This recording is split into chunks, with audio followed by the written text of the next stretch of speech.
Bismillahirrahmanirrahim. Assalamualaikum warahmatullahi wabarakatuh. Alhamdulillahilladzi anzalal furqana ala abdihi liyakuna lil alamina nadhira.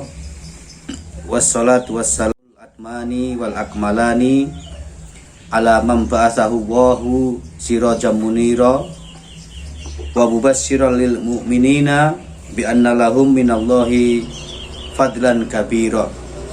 Amma ba'du.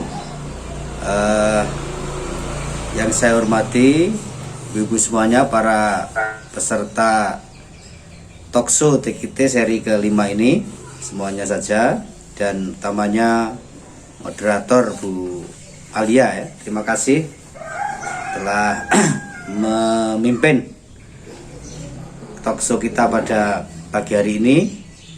Mudah-mudahan pagi hari ini sampai kira-kira 1,5 sampai 2 jam nanti kita akan bersama-sama mengkaji tentang Al-Quran dalam kaitannya dengan ilmu pengetahuan.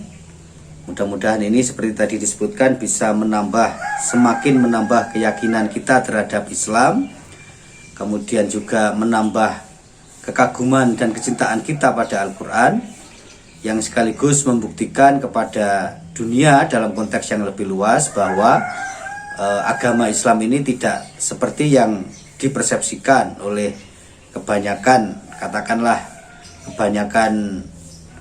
masyarakat non-muslim, utamanya di barat. Kita semuanya mengetahui bagaimana perdebatan menyangkut status dan pandangan orang lain terhadap Islam itu berlangsung dalam setiap masa dan setiap tempat. Masing-masing punya stereotip. Saya kira betul tadi yang disebutkan Bu Alia bahwa salah satu stereotip yang dikembangkan dengan terhadap umat Islam itu adalah umat Islam ini kalau tidak miskin ya bodoh kan gitu. Jadi terbelakang in term of economics dan juga in term of military civilization semuanya, sehingga persepsi itu berkembang demikian luas. Karena berkembang demikian luas, maka di banyak tempat kadang-kadang Muslim mengalami problem integrasi. Nah gitu. Nah nanti akan kita lihat dari situ.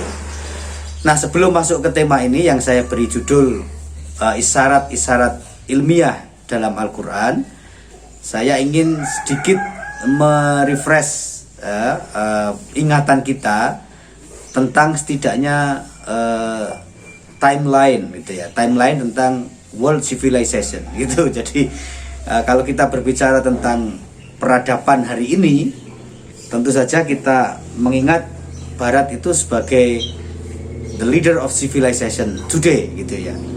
Tetapi kita juga harus menyadari sebenarnya di kalangan ilmuwan Barat sendiri juga terjadi silang pendapat tentang bagaimana mereka harus menempatkan diri dalam timeline atau lini masa peradaban dunia itu. Yang saya maksud dengan silang pendapat itu adalah ada yang secara jujur mengakui bahwa yang disebut sebagai Western civilization today itu will never exist kalau tidak bertumpu kepada peradaban-peradaban sebelumnya. Nah gitu. Nah tumpuan peradaban sebelumnya itu salah satunya Islam. Nah gitu. Sehingga ada satu teori yang menyebut sebenarnya the Western civilization yang sekarang ini kita lihat sebagai katakanlah the leader and the supremacy of world civilization itu dibangun di atas 3 pilar yang disebut dengan Greco-Romawi. Nah, kemudian yang kedua adalah Christianity, yang ketiga adalah Islam. Gitu. Jadi itu bagi para pengkaji yang serius ya. Bahkan di beberapa universitas di Amerika saya menemukan karya-karya yang ditulis oleh para sarjana dari universitas di Amerika yang mengakui tentang bagaimana kontribusi peradaban Islam terhadap peradaban dunia gitu.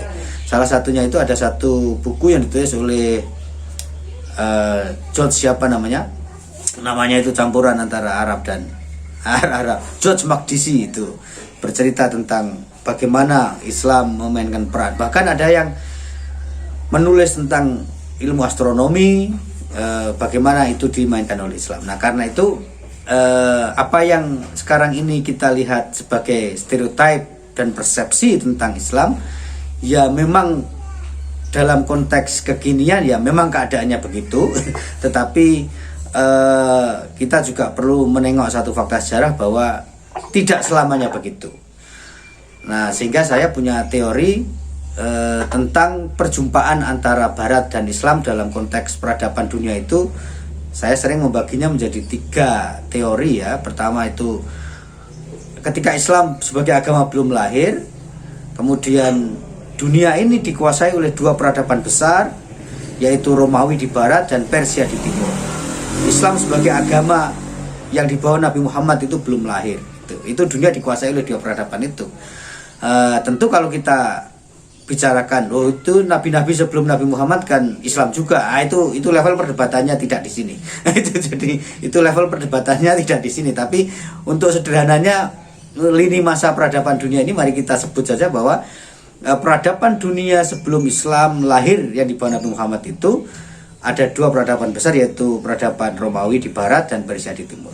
Kemudian Islam tumbuh, Islam menganut prinsip keterbukaan yang luar biasa. Belajar filsafat dari Yunani, belajar matematika dari Persia, belajar dagang dari India, belajar astronomi dari mana lagi, sehingga muncullah peradaban Islam yang sampai menguasai Eropa sekitar 800 sampai 1000 tahun. Kita semuanya tahu di Spanyol itu. Kemudian terjadi yang disebut dengan kemunduran. Kemunduran itu salah satunya disebabkan oleh namanya fanatisme madhab. Itu fanatisme madhab itu artinya orang kalau sudah mengikuti satu aliran tertentu, yang lain-lain sudah tidak dilihat dan pasti salah. Ternyata itu penyakit lama yang menyumbangkan kepada kemunduran Islam, kemunduran peradaban Islam begitu. Itu cukup sudah terjadi sejak saat itu. Nah pada saat itulah kemudian the rise of Western modernity. Jadi Barat yang sekarang kita lihat ini adalah produk dari lini masa ketiga tadi itu, tetapi sentrumnya tidak di Romawi, ya Italia ya, Renaissance itu. Saya kebetulan 2 kali mengunjungi Florence dan merasakan betul denyut kebangkitan Eropa modern itu dulu dari situ, gitu ya. Nah, maka dalam hal inilah lalu kita berusaha untuk membela diri, iya di satu sisi, tapi jangan sampai pembelaan diri kita itu bersifat apologetik. Apologetik itu apa ya? Pembelaan diri yang kosong gitu, pembelaan diri yang defensif. Tapi kita mari membela diri dengan mengadukan bahwa sebenarnya kalau Islam sekarang dipersepsi sebagai konteks masyarakat yang mengalami backwardness in many respect of life tadi itu, maka yang harus kita jawab adalah itu bukan Islamnya, tapi umat muslimnya yang tidak bisa dengan sangat proporsional memperlakukan ajaran agamanya. Kira-kira begitu. Maka ada satu pemikir ya dari Turki kalau nggak salah, namanya Sakib Arsalan. Dia mengajukan pertanyaan lah yang menjadi sangat populer sampai dengan hari ini, yaitu berkaitan dengan limada ta'akhkharal muslimin wa taqaddama ghairuhu. Mengapa umat Islam terbelakang dalam tentu periode ketiga tadi ya. Kalau kita berbicara tentang keterbelakangan tadi itu berarti kita merujuk kepada lini masa yang ketiga tadi itu. Itulah kenapa saya ungkapkan supaya tidak terjadi kesalahpahaman. Islam dulu pernah maju kan gitu. Bagi yang tidak mau berpikir objektif kan begitu, tidak mau menerima fakta gitu. Nah, itu Sakib Arsalan bertanya, limadza ta'akhkharal muslimun wa taqaddama ghairuh. Nah, kenapa Islam ini mengalami keterbelakangan pada zaman modern sementara yang lain-lain maju? Dan jawabannya adalah al-Islamu mahjubun lil muslimin. Islam itu ditutup-tutupi kemajuannya oleh orang Islam sendiri. Nah, itu salah satunya ya. Mungkin karena semangat kita untuk membaca isyarat dalam Al-Quran untuk pengembangan kehidupan dan lain-lain itu kurang greget, atau menurut bahasa atau Bari itu barangkali semangat kita dengan Quran itu masih pada semangat membaca, sehingga dia pernah mengajukan satu bukan persepsi, impresi, yaitu kesan. Dia mengatakan inilah ajabtu liman yaqra'ul Qur'an. Saya ini sungguh heran dengan mereka yang membaca Quran, katanya. Kaifa yaltazu bi qiraatihi walam yafham maknahu. Kata dia, bagaimana dia bisa menikmati kelezatan Quran itu kalau tidak memahami maknanya? Tentu secara fisik kita menyadari bahwa orang memahami Quran itu bukan soal mudah, dan membacanya saja kita sudah memiliki tingkat ketenteraman yang luar biasa. Artinya di luar persoalan kita memahami maknanya apa enggak,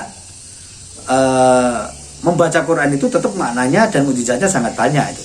Tetapi apa yang dikatakan At-Tabari itu maknanya adalah mari kita tingkatkan dari qiraah ke fahma, ke al-fahmu misalnya gitu. Nah, karena itulah lalu saya menyebut presentasi saya pada pagi hari ini, pagi di Malang ya, dengan isyarat-isyarat ilmiah dalam Al-Quran. Kenapa saya katakan isyarat? Ya karena sesungguhnya kalau kita mau menemukan formulasi-formulasi saintifik dalam arti sains modern yang rinci dengan segala macam prosedurnya, ya tentu nggak ketemu di dalam Al-Quran. Nah gitu. Karena itu lalu saya mengistilahkannya dengan isyarat. Karena isyarat maka memerlukan tindakan lanjutan. Karena kalau orang itu diberi isyarat ya tergantung. Kalau yang diberi isyarat itu paham ya lalu dijalankan. Tapi kalau tidak yang diberi isyarat itu nggak paham ya nggak ada mananya isyarat itu. Sementara dalam dunia nyata membaca isyarat pun ya perlu latihan kan. Kalau kita lihat berita lalu ada yang gini-gini itu ya apa itu tunarungu, itu kan isyarat yang sebagian besar kita mungkin tidak mengerti, tapi mereka yang mempelajarinya mengerti. Nah kira-kira begitu. Oke, ini gambar ini dari apa namanya, saya perlu share ya ini atau sudah ada, karena sudah ya. Oke, jadi dari yang pertama itu ya, itu kemudian slide yang kedua ada dua gambar di situ, ada dua image. Yang sebelah kiri dari saya adalah ayat Al-Quran, yang sebelah kanan adalah gambar tentang fenomena alam, entah di mana, pokoknya saya ngambil dari internet yang bagus-bagus itu dengan kata kunci wonderful natural scenery gitu aja saya ambil, kemudian saya jadikan sebagai contoh di sini. Maksud saya adalah kedua image ini ternyata bisa kita sebut dengan satu istilah gitu, yaitu keduanya sama-sama ayat. Nah gitu ya, jadi keduanya ini sama-sama ayat, cuma yang satu ayat dalam arti yang lain, yang satu dalam arti yang berbeda gitu. Oke. Nah, bagaimana penjelasannya? Maka ke slide berikutnya lalu kita melihat di situ ada juga gambar lagi tentang ayat ya. Maka di sini ada makna lugawi atau makna kebahasaan ayat itu adalah ada al-alamah wal imarah wad dalil. Jadi alamah itu artinya alamat, petunjuk ya, petunjuk. Dalil bukti itu. Kemudian makna lugawi atau makna kebahasaan lainnya juga al-mu'jizat. Mu'jizat kita tahu semuanya, yang pada dasarnya kata dasarnya berarti melemahkan. Artinya di hadapan sesuatu yang disebut mukjizat itu semua orang, semua makhluk lemah kan gitu. Kemudian al-burhan sekali lagi bukti. Kemudian al-ibroh. Ibroh itu artinya pelajaran. Nah itu. Kemudian makna lain dari ayat itu adalah al-jumlah wal ibaroh. Ini makna teknis ya. Al-jumlah wal ibaroh itu artinya jumlah. Bagi yang belajar bahasa Arab saya kira tahu jumlah itu berarti kalimat, ibaroh itu artinya ungkapan, wahia wahdatun qur'aniyatun. Kok misalnya salah ya? Jadi wahdah itu artinya unit gitu. Artinya wahdatun qur'aniyatun itu unit dalam Al-Quran itu, munfasilatun amma qablaha wa ba'daha bi alamatin. Yang terpisah antara satu dengan yang lainnya, terutama yang terpisah dari yang sebelumnya dan sesudahnya bi alamatin dengan tanda-tanda tertentu.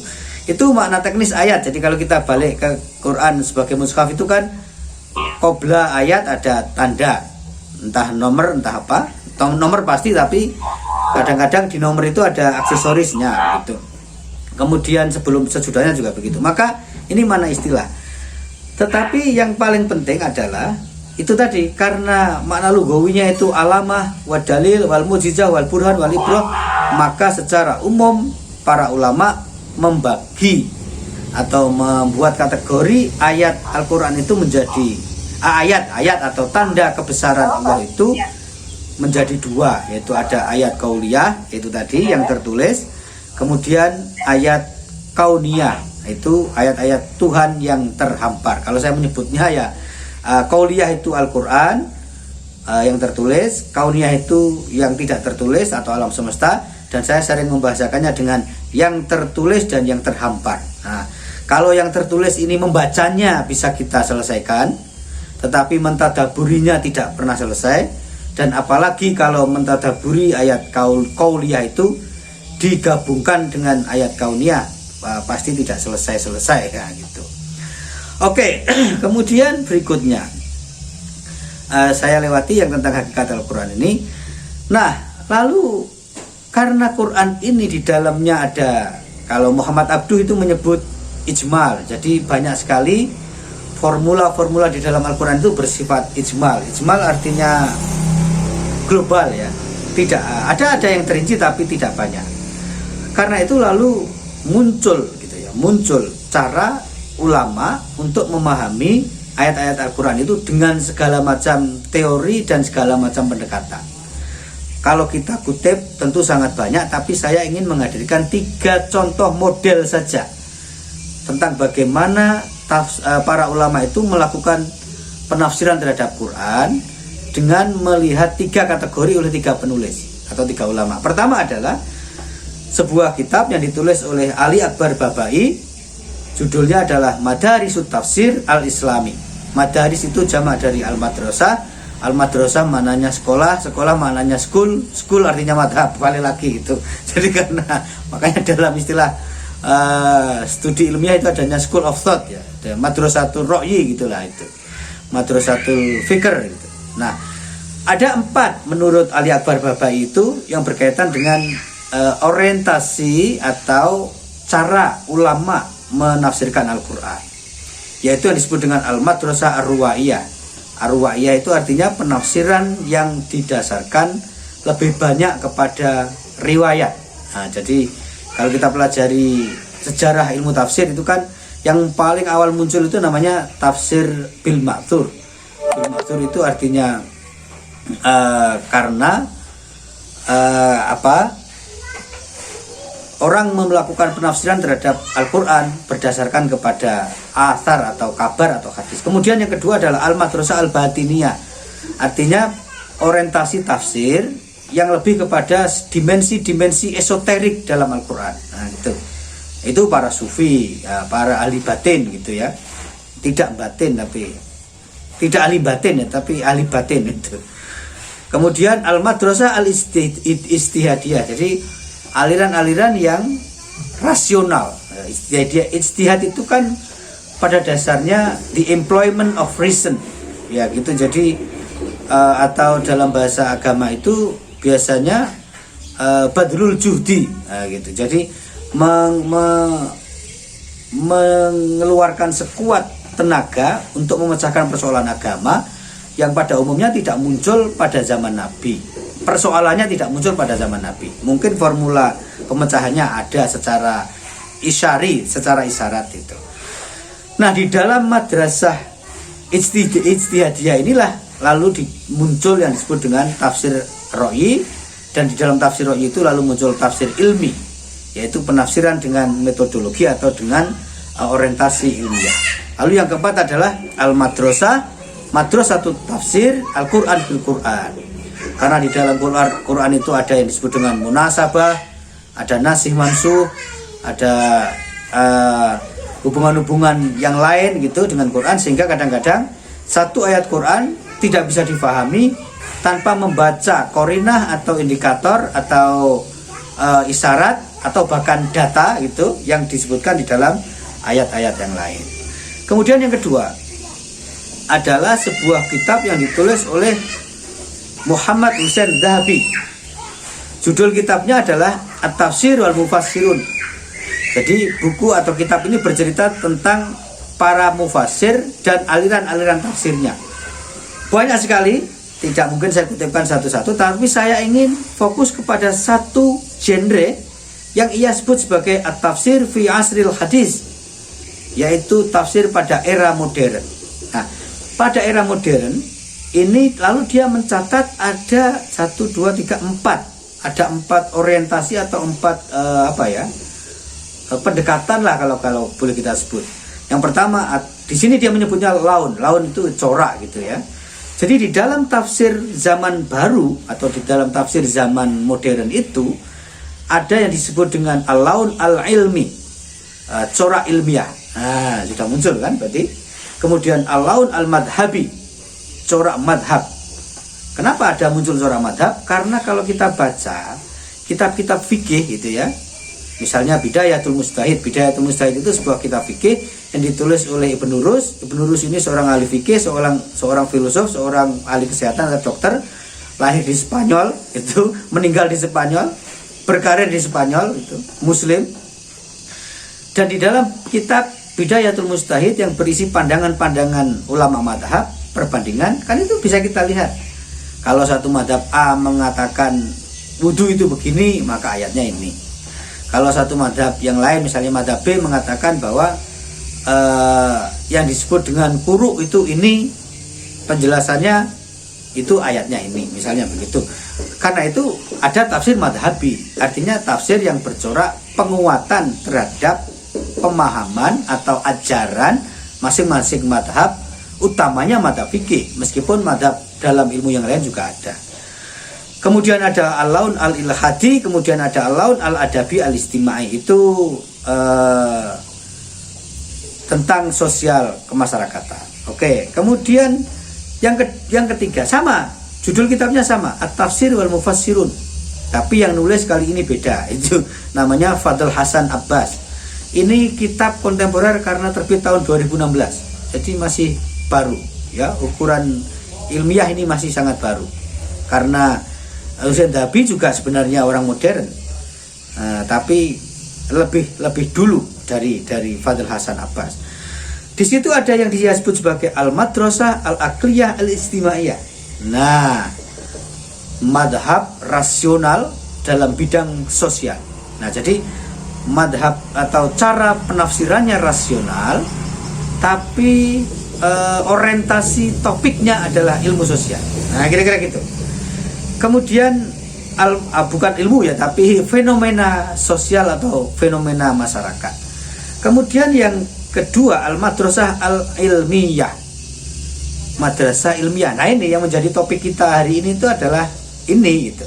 Tetapi saya sendiri cenderung mengatakan al-ilmiyah itu ya dua. Yang dalam ilmu modern disebut dengan yang disebut dengan scientific science, itu ya not only natural sciences, tetapi juga natural sciences and humanities atau social science.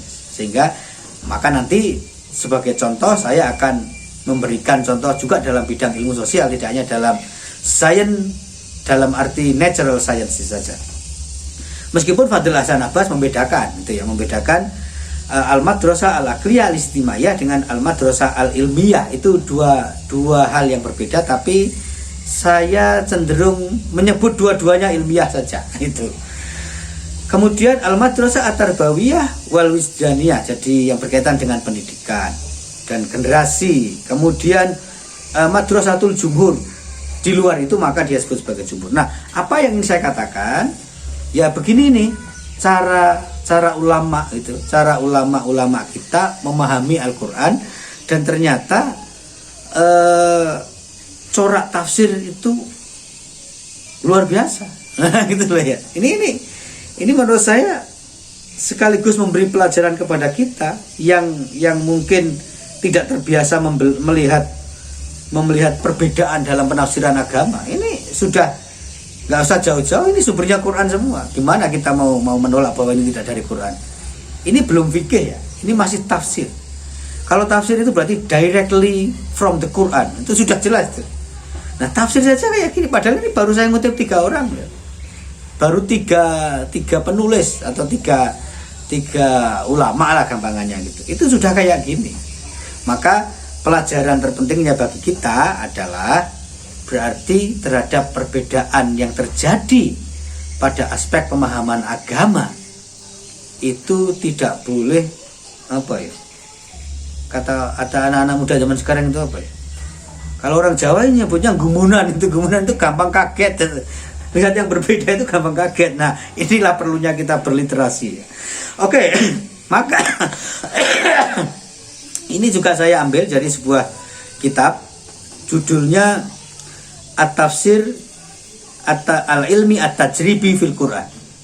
Tajribi itu artinya eksperimental. Jadi ada seorang penulis, saya lupa namanya, dia menulis kitab judulnya ini At-Tafsir Al-Ilmi At-Tajribi fil Quran. Jadi tafsir ilmiah eksperimental. Itu juga ini tidak cukup dengan ilmiah, tapi dia bicara tentang At-Tafsir Al-Ilmi At-Tajribi, tafsir ilmiah eksperimental, berarti yang menyangkut fenomena alam dan masyarakat, kan ada eksperimen-eksperimen. Nah, namanya ini saya coba cari. Oke, namanya Profesor Dr. Adil bin Ali Ashindi. Nah, itu Ustadzul Tafsir wa Ulumul Quran Jamiatul Malik As-Saud, jadi dari Saudi. Namanya Adil bin Ali Ashindi. Dia profesor tafsir dan ulumul Quran di Universitas Malik Saud. Nah, ini nggak tahu Saudi apa mana. Kalau Saud iya Saudi, tapi ini Malik Saud mungkin, Raja Saud mungkin ya. Oke, nanti saya carilah. Tapi intinya ada banyak definisi yang dia ungkapkan, dia kutip ya, tentang apa yang disebut dengan tafsir ilmi itu. Pertama, dia mengutip takrif Dr. Solah Al-Khalidi.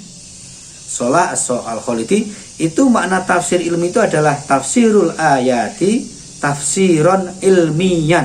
Nah, itu.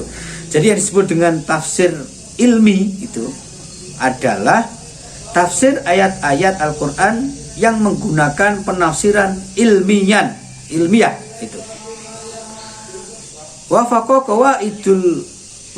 qawaidal ilmil hadis wa bayanul madhamin al ilmiyah li ayah dan seterusnya. Itu intinya wafaqo qawaidul ilm. Jadi yang disebut dengan qawaidah ilmil hadis di situ bukan berarti sejalan dengan qawaid ilmu hadis, bukan, tapi al hadis itu maknanya ilmu baru, ilmu kontemporer gitu. Kemudian li ayati wa wafaqo muqarraratin bahwa tahlilatil ilmil hadis, yang menyetujui dengan muqarrarat itu ketetapan-ketetapan dan analisis dalam dunia ilmiah. Nah, karena definisi yang begini ini, maka kadang-kadang ada juga yang tidak setuju gitu. Ada yang tidak setuju dengan penafsiran tafsir ilmiah. Yang lainnya misalnya takrif Dr. Abdullah Al-Ahdal. Jadi definisi yang diajukan oleh Dr. Abdullah Ahdal, yaitu tafsirul ayatil kauniyati al-waridati fil Qur'ani ala dhawi mu'tiyatil ilmil hadis. Jadi sekali lagi ada dua faktor, ada dua elemen di sini, yaitu penafsiran ayat Quran berkaitan dengan fenomena itu, kemudian al-waridah fil Quran, dan sejalan dengan itu, dengan prinsip-prinsip perkembangan ilmu baru. Oke. Yang ketiga yang saya ingin ajukan di sini dengan mengutip kepada penulis tadi itu adalah takrif Dr. Ahmad Abu Hajar. Definisi yang diajukan oleh Dr. Ahmad Abu Hajar yaitu at-tafsir alladhi yujawilu atau yuhawilu ya fihi al-mufassiru fahma ibaratil Quran fi dhawi ma athbatahu al-ilmu. Jadi sekali lagi intinya adalah bahwa yang disebut dengan tafsir ilmiah itu adalah penafsiran yang di dalamnya ada upaya untuk menyelaraskan pandangan-pandangan ilmiah itu dengan prinsip-prinsip atau isyarat-isyarat di dalam Al-Quran. Nah, oke. Jadi menarik sekali ya, menarik sekali. Kalau sampai di sini kita sudah melihat betapa menariknya ini. Kemudian tokoh, kalau kita lihat tokoh-tokohnya siapa? Tokoh-tokoh dalam bidang tafsir ilmi itu dalam masa yang dahulu sekali, pada masa klasik lah istilahnya, klasik atau pertengahan, itu ada Abu Hamid Al-Ghazali. Ini versatile scholar, kalau saya menyebut itu sarjana serba bisa. Ini kalau dalam dunia Yunani itu seperti Aristoteles, Plato. Itu kalau kita baca teori apapun tuh nama Aristoteles kan muncul. Teori kebangsaan, teori politik, teori ekonomi, teori apa saja muncul. Nah, Abu Hamid Al-Ghazali ini dalam konteks al-ulum al-islamiyah juga begitu.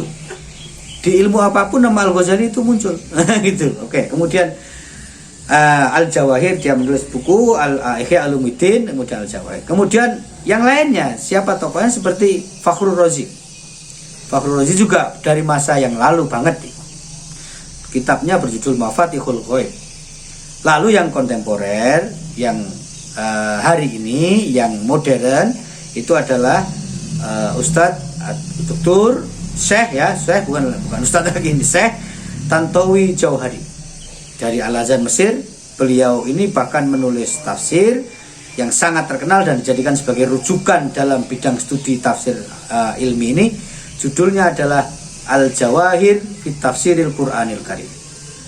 Kemudian masih dari Mesir muncul Zaghlul Najari. Dia seorang geolog, pernah berkarir di Inggris, kemudian mengembangkan teori-teori ilmiah berkaitan dengan Al-Quran. Bukunya banyak sekali, tebel-tebel. Beberapa diantaranya itu sangat spesifik. Misalnya As-Sama fil Quran. Ya, dia berbicara tentang bagaimana pandangan Al-Quran atau penyebutan dan dalam konteks apa Quran menyebut langit. Al-Ard fil Quran, bumi menurut Al-Quran dan seterusnya. Dan banyak lagi yang dia tulis tebel-tebel. Oke. Nah, maka karena saya bukan ahli ilmu yang ini gambarnya. Ini dia Tantowi Jauhari yang gambarnya di sini. Kemudian ini kita lewati terlalu banyak nanti. Oke. Karena saya tidak ahli dalam bidang ilmu-ilmu natural sciences, saya belajar ilmu agama dengan sedikit pendekatan ilmu sosial, tertarik dengan sosiologi dan fenomena alam, fenomena masyarakat, bukan fenomena alam, fenomena masyarakat dan kebudayaan. Sehingga nanti kalau saya memberi contoh dalam bidang natural sciences itu sebenarnya saya hanya mengkompilasi pandangan orang gitu saja. Tapi saya berusaha untuk melakukan kontekstualisasi dengan bacaan terhadap ayat-ayat Quran. Oke. Lalu bagaimana sebenarnya para ulama memandang? Tentu ini bahasan yang juga lumayan panjang, tapi secara sederhana Al-Ghazali dan As-Suyuti, Jalaluddin As-Suyuti itu setuju dengan pendekatan ilmiah dalam Al-Quran dengan mengatakan seluruh ilmu itu tercakup dalam Al-Quran. Tentu sekali lagi bukan ilmu dalam arti disiplin ya. Tapi itu tadi isyarat-isyarat di dalam Al-Quran itu kalau diterapkan bisa menjadi formulasi dalam semua bidang ilmu. Oke, kemudian ada yang kurang setuju dengan mengatakan Al-Quran itu bukan kitab sains, tetapi petunjuk kehidupan dunia dan akhirat. Nah, yang kalau saya sendiri ya sebenarnya ini bentuk persetujuan dalam ibarah, dalam jumlah yang berbeda gitu. Karena sebenarnya yang disebut dengan ilmu itu ini kan begini, petunjuk kehidupan dunia dan akhirat. Sementara di dalam doa kita menginginkan kehidupan yang hasanah fid dunya, hasanah fil akhirat. Definisi ilmu yang diajukan oleh Roghib Asirjani misalnya itu adalah kullu syai'in yadulu ilal khair fil hayati dunya wal akhirah. Nah gitu ya. Jadi berarti kan ya semua ilmu itu artinya semua kebaikan semua hal yang mengarahkan kita kepada kebaikan di dunia dan akhirat. Nah kalau begitu kan berarti ia setuju dengan mengatakan bahwa Al-Quran bukan kitab sains tetapi petunjuk kehidupan dunia dan akhirat. Bagi saya itu al-ibarah al-ukhra lil ittifaq. Jadi ungkapan lain untuk menyatakan persetujuan bahwa di dalam Quran itu sebenarnya ada isyarat ilmiah gitu. Tapi ya oke lah. Kemudian Profesor Quraish Shihab beliau menyebut membahas hubungan Al-Quran dengan ilmu pengetahuan bukan dinilai dengan banyaknya cabang-cabang ilmu pengetahuan yang tersimpul di dalamnya, bukan pula dengan menunjukkan kebenaran-kebenaran teori ilmiah, melainkan pembahasan hendaknya diletakkan pada proporsi yang lebih tepat sesuai dengan kemurnian dan kesucian Al-Quran dan sesuai dengan logika ilmu pengetahuan. Oke, ini pandangan ya. Saya kurang pas sebenarnya dengan pandangan ini, tapi ini dalam dunia ilmiah kan yang kita setujui maupun tidak kan harus kita tampilkan kan gitu. Karena bagi saya tidak ada persoalan menurut saya ya mencari-cari isyarat ilmiah dalam Al-Quran itu kemudian lalu kita katakan oh ini adalah bisa dijadikan sebagai bagian dari prinsip ilmu tertentu. Menurut saya itu kok tidak ada masalah. Tapi poin Pak Quraisy adalah bukan itunya itu, tetapi lebih kepada ada semangat ilmiahnya, semangat ilmiahnya bukan pencabangannya. Nah, oke lah begitu. Tetapi sebagai pandangan ini bisa kita tampilkan.